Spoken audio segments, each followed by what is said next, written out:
क्या आप भी बेरोजगार हैं? हाँ, कोई बात नहीं, क्योंकि भारत की 141 करोड़ की पॉपुलेशन में आप अकेले नहीं हैं जो बेरोजगार हैं। 3 करोड़ लोग और भी हैं जिनके पास नौकरियां नहीं हैं। देश के टोटल बेरोजगार लोगों में 83% युवा हैं और वो सब इंतजार में रहते हैं कि कब कोई वैकेंसी आएगी और उन्हें नौकरी मिलेगी। का लास्ट ऑप्शन वही है, सरकारी नौकरी, और नहीं तो हम लोग मतलब बस सोच लीजिए कि भीख जैसे मांगता है कटोरा लेकर, उस माफिक हम लोग हैं। इंडियन एम्प्लॉयमेंट रिपोर्ट 2024 जिसे ILO इंटरनेशनल लेबर ऑर्गेनाइजेशन ने जारी किया है, इस रिपोर्ट ने भारत के युवाओं की बेरोजगारी पर एक गंभीर डेटा सामने रखा है। ये बताता है कि भारत में अनएम्प्लॉयमेंट रेट कितनी तेजी से बढ़ रहा है। भारत में आए दिन बढ़ती बेरोजगारी जैसे मुद्दों पर बातें तो होती रहती हैं, जिनमें सरकारी आंकड़े भी रखे जाते हैं, पर ज्यादातर सरकारें उनमें अपनी उपलब्धियां गिनाती रहती हैं। सरकार ने देश में नए नए सेक्टरों के दरवाजे खोले, इससे युवाओं के लिए बड़ी संख्या में एम्प्लॉयमेंट के अवसर बने। पर हर वो बच्चा जो अपने घर अपने माँ बाप से दूर रह रहा है, वो साल भर यही सोचकर मेहनत करता है कि इस बार नौकरी लग जाएगी तो वो अपने घर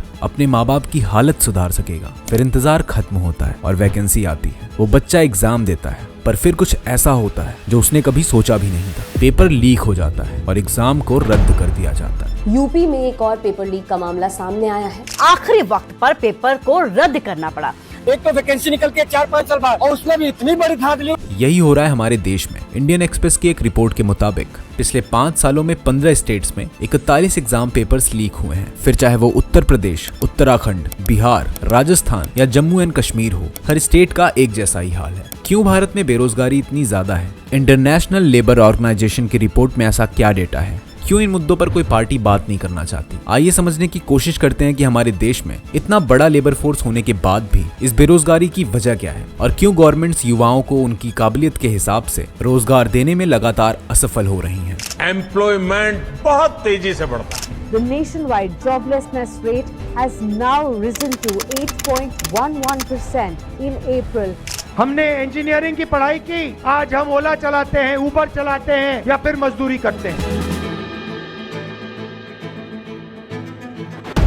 सबसे पहले हम समझने की कोशिश करते हैं कि लेबर फोर्स और इंडियन लेबर फोर्स पार्टिसिपेशन क्या है। भारत एक युवा आबादी वाला देश है जिसकी टोटल पॉपुलेशन लगभग 141 करोड़ है और जिसकी 50% से भी ज्यादा आबादी की उम्र 25 साल से कम है। लेबर फोर्स उन्हें कहते हैं जिनकी उम्र 15 साल से ऊपर हो, और इस एज के लोगों में से जो लोग काम कर रहे हैं या जो काम की तलाश कर रहे हैं, इन्हें ही लेबर फोर्स कहते हैं। अब समझते हैं कि लेबर फोर्स पार्टिसिपेशन क्या होता है। लेबर फोर्स की संख्या में से कितने % लोग लेबर फोर्स का हिस्सा है, वो कहलाते हैं लेबर फोर्स पार्टिसिपेशन। अब हम समझने की कोशिश करते हैं कि अनएम्प्लॉयमेंट क्या है। अनएम्प्लॉयमेंट वो सिचुएशन है जहां एक व्यक्ति एक्टिव रूप से काम की तलाश कर रहा होता है और वो एम्प्लॉयबल भी होता है, पर फिर भी उसे काम नहीं मिलता। इसी सिचुएशन को हम बेरोजगारी कहते हैं। भारत में 15 साल की एज ग्रुप की संख्या बहुत ज्यादा है, यानी कि हमारे पास एक बेहतरीन लेबर फोर्स है। जब किसी देश में ये संख्या ज्यादा होती है तो लेबर पार्टिसिपेशन भी ज्यादा होता है। लेबर फोर्स ज्यादा होने से देश में प्रोडक्टिविटी भी बढ़ जाती है, और जब किसी देश की प्रोडक्टिविटी ज्यादा होती है तो उस देश की इकोनॉमी ग्रोथ भी बढ़ जाती है। इसी साल फेब में उत्तर प्रदेश में यूपी कांस्टेबल की भर्ती होनी थी। सीट थी 60,000, फॉर्म भरे गए 50 लाख से भी ज्यादा। पेपर लीक हो गया और फिर एग्जाम रद्द कर दिया गया। राजस्थान में रीट यानी राजस्थान एग्जाम फॉर टीचर्स की 3100 सीटें थी और फॉर्म भरे गए 16 लाख से भी ज्यादा। ये भी पेपर लीक हो जाता है और एग्जाम रद्द कर दिया जाता है। बिहार में बिहार लोक सेवा आयोग का पेपर लीक हो गया। उत्तराखंड में पटवारी से लेकर के लेखपाल, इवन पोस्टमैन तक के पेपर्स लीक हो गए, और ऐसे ही बहुत सारे एग्जाम्स लीक होने की वजह से रद्द किए जा चुके हैं। स्टूडेंट्स की एज, एग्जाम की डेट और उनके सपने सब बढ़ते जा रहे हैं। तैयारी शुरू करी आप कितने साल के थे? सर उस समय हम 18 साल के थे, अभी हम 30 साल के हो गए। 12 साल एक लंबा अरसा होता है। इस दौरान आपकी जिंदगी में क्या क्या छूटा? सारी चीज छूट गया, बहुत संघर्ष से पढ़ा और मैं कुछ भी हासिल नहीं कर पाया। एक तरफ स्टूडेंट्स बेरोजगारी को लेकर प्रदर्शन कर रहे हैं और दूसरी तरफ सरकार अपनी उपलब्धियों को लेकर के अपना गुणगान कर रही है। भारत में अनएम्प्लॉयमेंट और ओवर पॉपुलेशन पर आए दिन बातें होती रहती हैं। कितनी सरकारें आती हैं और चली जाती हैं, लेकिन किसी भी पार्टी के पास बेरोजगारी को खत्म करने का कोई भी फॉर्मूला नहीं है, क्योंकि अब ये इतनी कॉम्प्लेक्स सिचुएशन हो चुकी है जिस पर पॉलिटिकल पार्टीज खुलकर बातें करना ही पसंद नहीं करती हैं। CMIE centre for monitoring Indian economy जो इकोनॉमी बेस्ड रिपोर्ट को पब्लिश करती है, जिसके अनुसार 2017 से 2022 के बीच लेबर पार्टिसिपेशन रेट 46% से कम होकर 40% रह गया, यानी घट रहा है। अब ऐसा है कि हमारी टोटल पॉपुलेशन 141 करोड़ है, जिसमें काम करने वालों की संख्या लगभग 111 करोड़ है, लेकिन रिपोर्ट के अनुसार देश में 92.2% वुमेन और 33.6% मेल यानी 45 करोड़ लोग ना तो काम कर रहे हैं और ना ही काम की तलाश कर रहे हैं। और बात करें वुमेन लेबर पार्टिसिपेशन की, तो उनका पार्टिसिपेशन लगातार कम होता जा रहा है। 2016-17 में वुमेन पार्टिसिपेशन 15% था, जो 2022-23 में 8.8% रह गया। हमारे देश की 21 मिलियन वुमेन पॉपुलेशन,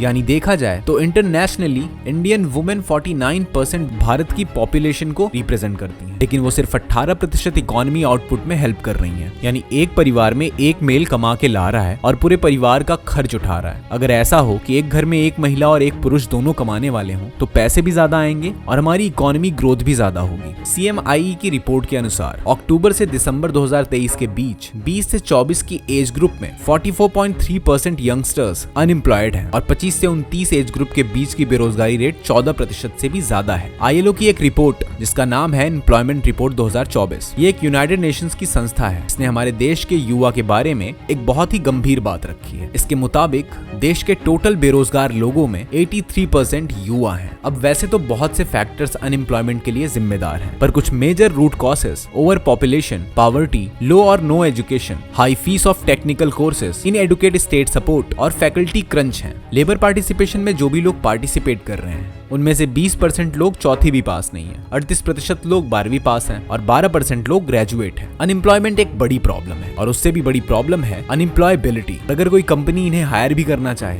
तो हमारे ग्रेजुएट्स के पास इतनी बेसिक स्किल्स भी नहीं होती कि कंपनीज उन्हें हायर कर लें। कुछ आंकड़ों पर नजर डालें तो आप पाएंगे कि भारत में इंजीनियरिंग में हर साल ग्रेजुएट होने वाले 15 लाख इंजीनियर्स में केवल 10% स्टूडेंट्स को नौकरी मिल पाएगी। वर्तमान समय में आर्टिफिशियल इंटेलिजेंस का दौर है। कोई ऐसी फील्ड नहीं है जो इस क्रांति से प्रभावित न हुई है। आज जिन जॉब्स में लोग महीनों के लाखों रुपए सैलरी पा रहे हैं, आज से मुश्किल से 5 साल पहले तक वो नौकरियां एग्जिस्ट भी नहीं करती थी। तो आप अंदाजा लगा सकते हैं कि इस फील्ड की नौकरियां कितनी तेजी से स्किल्स में इंप्रूवमेंट की मांग करती हैं। हमारे देश में युवाओं की बेरोजगारी की समस्या का कारण सिर्फ रोजगार का अभाव ही नहीं है, बल्कि ये भी है कि हमारे देश में स्किलफुल युवाओं की कमी है, जिनकी मांग आज के दौर में कंपनियां कर रही हैं। 42.3% ग्रेजुएट्स जिनकी उम्र 25 साल से भी कम है, वो एम्प्लॉयबल हैं। अब भारत की सरकारी एजुकेशन सिस्टम की भी हालत बहुत गंभीर है। देश के ज्यादातर गरीब परिवार अपने बच्चों को सरकारी स्कूल में ही भेजते हैं और या फिर गरीबी की वजह से उनके बच्चे काम पर चले जाते हैं। देश में technological education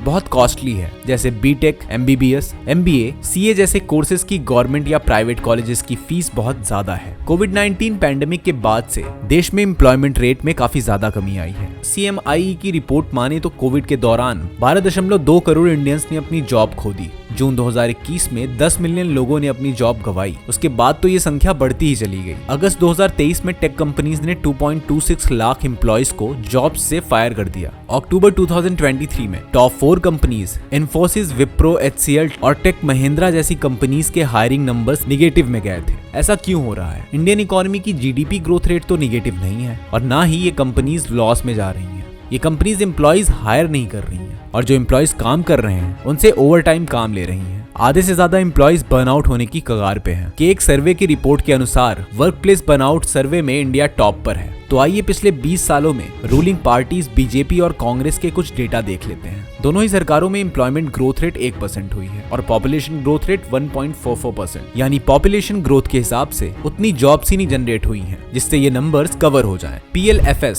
periodic labour force survey की 2017-18 की रिपोर्ट में पाया गया कि 45 सालों में अनएम्प्लॉयमेंट रेट सबसे ज्यादा बढ़ा है। अब फैक्ट तो यही है कि 60,000 कांस्टेबल की जॉब्स के लिए 60 लाख फॉर्म भरे जा रहे हैं। PhD होल्डर्स प्यून के फॉर्म भर रहे हैं और ग्रेजुएट्स गार्डनर की जॉब ढूंढ रहे हैं। डेवलपमेंट कहाँ कम हो रही है ये तो हमें नहीं दिख रहा है, पर डरावनी सच्चाई तो यही है कि देश में 83% युवा बेरोजगार हैं और वो सिर्फ रोजगार चाहते हैं। देश में लैपटॉप, सिलेंडर और 2 लाख करोड़ लगाकर 80 करोड़ गरीब परिवारों को राशन देने से सच्चाई नहीं छुप जाती और ना ही देश में रोजगार बढ़ता है। क्या हुआ उन 10 लाख नौकरियों का और हर इलेक्शन के पहले आने वाले उन खर्रों का, मतलब उन मैनिफेस्टोस का जिनमें नौकरियों को लेकर बड़े बड़े वादे किए जाते हैं? अगर यही स्थिति बनी रहती है तो आगे बेरोजगारी एक बहुत बड़ी समस्या बन सकती है जो हमारे देश की इकोनॉमी को ले डूबेगी। ये देश में पॉवर्टी बढ़ाने में सहयोग करेगी और लेबर्स ग्रुप के साथ इनइक्वालिटी को बढ़ावा देगी, और ये फैक्टर्स किसी भी देश को डुबाने के लिए काफी हैं। हम कह सकते हैं कि भारत में बेरोजगारी की समस्या बहुत बुरी सिचुएशंस में आ चुकी है।